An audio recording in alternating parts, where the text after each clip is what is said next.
السلام علیکم ناظرین، میں ہوں وقاص خان اور آپ دیکھ رہے ہیں پاک نیوز ٹی وی۔ خبر شامل کرتے ہیں اسلام آباد سے۔ ہمارے نمائندے مظہر حسین کی رپورٹ کے مطابق وزیر اعظم شہباز شریف نے وزارت خزانہ کو سیلاب زدہ علاقوں میں بجلی کے بلوں میں ریلیف کے لیے عالمی مالیاتی ادارے سے رابطے کی ہدایت کر دی۔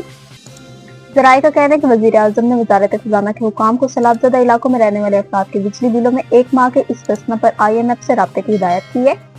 ذرائع کے مطابق وزیر اعظم نے اس موقع پر کہا کہ وزارت خزانہ اب IMF کے ساتھ اس ممکنہ ریلیف پر بات چیت کرے۔ بات چیت کا مقصد سیلاب زدہ علاقوں میں لوگوں کو فوری ریلیف دیا جا سکے۔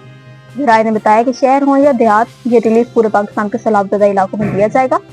اس سے قبل چیئرمین پی بلاول بھٹو نے بھی حکومت سے سیلاب متاثرہ علاقوں میں کسانوں کے بجلی بل معاف کرنے کا مطالبہ کیا تھا، تاہم وزیر اعظم نے سیلاب کے سبب ملک میں زرعی اور موسمیاتی ایمرجنسی نافذ کرنے کا اعلان کیا ہے۔ اب تک کے لیے اتنا ہی۔ مزید خبروں اور اپڈیٹس کے لیے دیکھتے رہیں پاک نیوز ٹی وی۔